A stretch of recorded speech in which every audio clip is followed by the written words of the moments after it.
is August 22nd, 2020. We're in Middleton Square. We're going to do a tour of Estey Tavern. Our cameraman is Paul Palancelli, and I'm Paul Richardson. Back in 1753, Samuel Bradford built this building. He ran it as an inn for about 10 years, and then sold it to John Estey. Now, why don't we go inside? Take a look at it.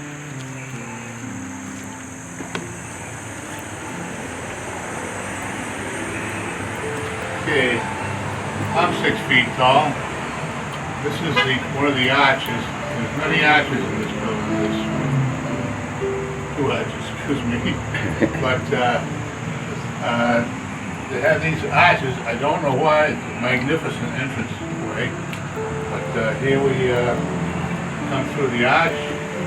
When we started working on this building, I bought the building in '83. Started work on it in '85. The fellow who did the work was John Lee. And this was a closet.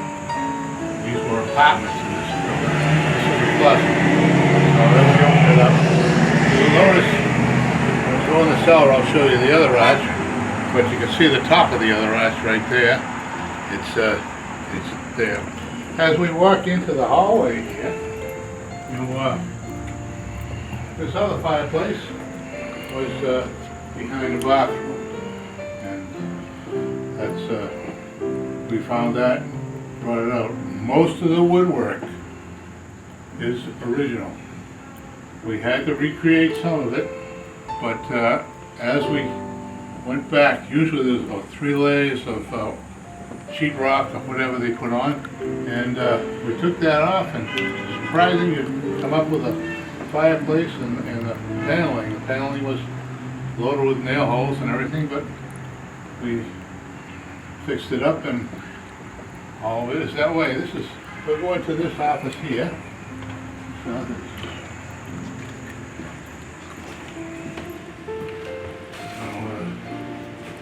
Not just going to mess you up, but but you can see the paneling. That's original paneling.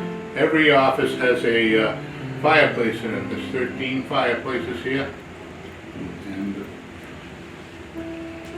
so John Estey bought the place from Bradford, and Estey's ran it early 1820. Early 1800s, he took a mortgage from Asa Howe and let's see, Asa Howe, Jeremiah Flint, and Daniel Fuller. Asa Howe and Daniel Fuller are names you'd know in town. And in 1820, they foreclosed. When Samuel Bradford bought the house, there was only 1 acre of land. When he built the house, only 1 acre of land. Estey added about 300 acres to it, maybe 4, and all that went at foreclosure for $5,000 to Bradford, Sam Bradford, and Samuel Bradford had his son Amos run the place, and it was a fairly good tavern. In a lot of the ministers and a lot of the drovers that came through, they mentioned Estey's Tavern was a excellent place to stop and get a bite to eat and have a brew. During that time, sometimes this was called Black Horse Tavern. So if you're in your history, and they named Black Horse Tavern in Middleton, that's Estey's Tavern. So now we'll proceed along to the other side of the building here, and look at all the offices if you want. This is just another office. Same paneling in all the offices. And the front office happens to have what we used to call an Indian shutter, but I think you call it a weather something. But this office here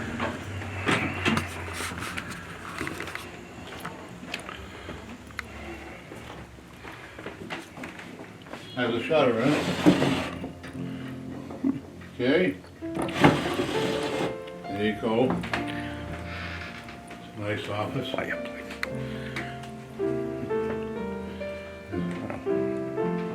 When we were building Estey Tavern, of course we tore it apart. All the corner posts were gone. A lot of beams were gone, rotted. And we tore this section out. Remember, it was 3 apartments, so none of this looked like this. And we found in the wall right there a spiral staircase in the old wallpaper. And there was a spiral staircase up to the second floor. This staircase is new, you know, in 1985, 86. But that's how they got up to. When we get to the second floor, they got up to what they call the dome room. I call it the dome room. The whole second floor, that side, is got a dome. It was a major room up there. We go up and go ahead up. We'll go up that way.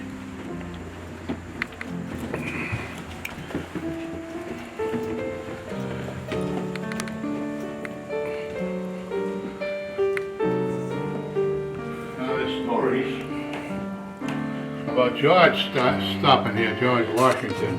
I don't think he stayed here.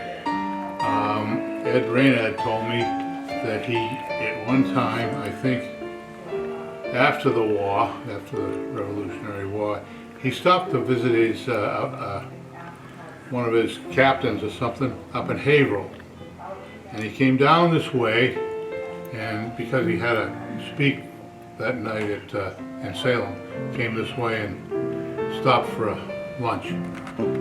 That's a possibility. That's all it is.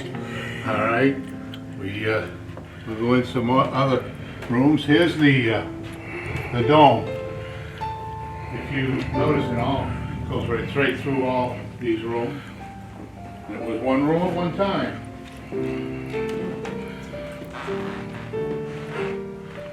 See the dome up there? Again, there's a fireplace behind everybody's legal stuff. This is just a closet, which not worth seeing. But the dome was used back in the 1800s for town meeting, for selectmen's meetings, for weddings, and that type of stuff goes in here. Remember, the spiral staircase came right down there. Came right up from the first floor up to the second floor. Where he sleeps here sometimes too. Can't say that. But that's the dome up there.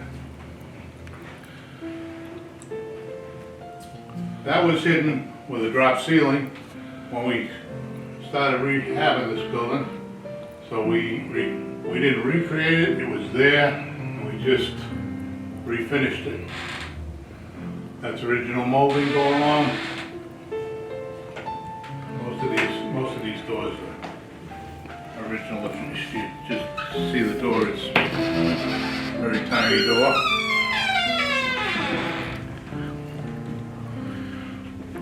As of course you know, they didn't have bathrooms in those days, so it was very difficult putting bathrooms in this building and air conditioning. Those are two things that we had a hard time getting into the building, but the bathrooms are here. This one's got the chimney in it. Nice bathroom.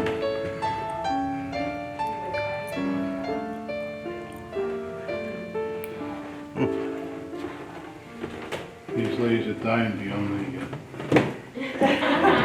video. Oh boy. This is the video.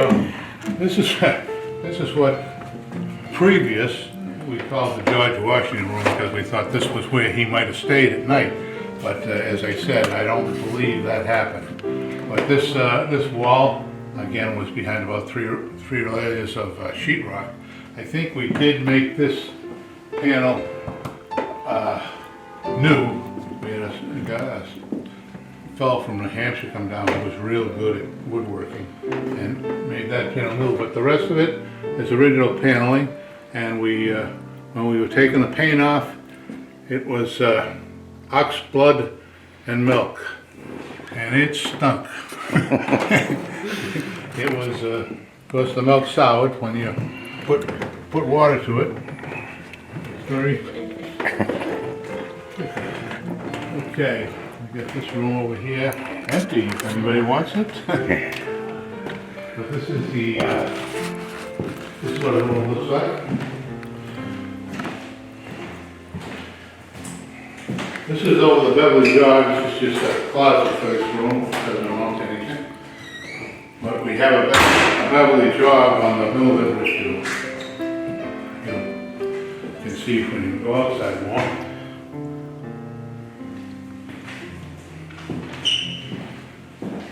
I try to imagine Samuel Bradford building this building in 1853. If you can think about how much brickwork is in this building and how much, timbers they got in this building, somebody had to have a heck of a crew. And this rear chimney, when we go to the cellar, the base of it is as big as this room, and it's never moved.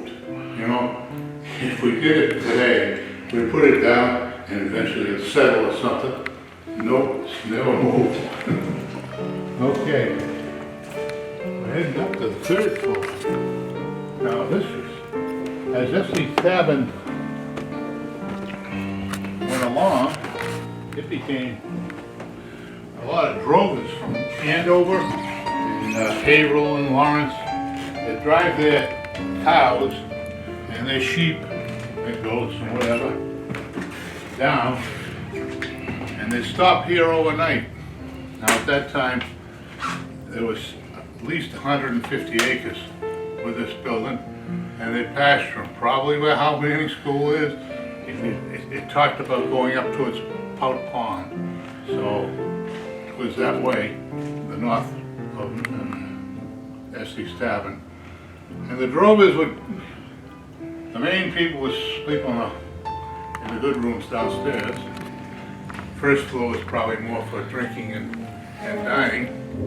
Up here the drovers would stay, and these were the cheap seats, or whatever you want to call it.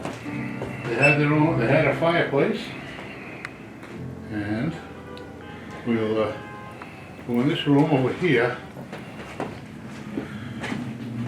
These are most of the ceiling is original. We put some pieces in, you might be able to pick them out, but most of it, there's a lot of original beams in there. And we did raise that beam on the other side also. Every cross, whatever they call cross beams there, we raised it to so we could walk through. These are still our office today. So they told you that drovers would stay up here.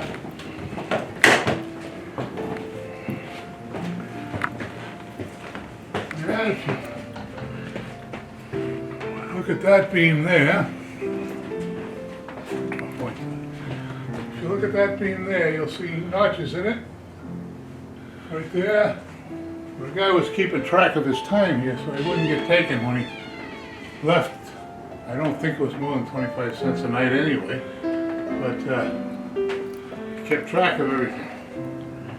Bachelor bought this place, as I said before.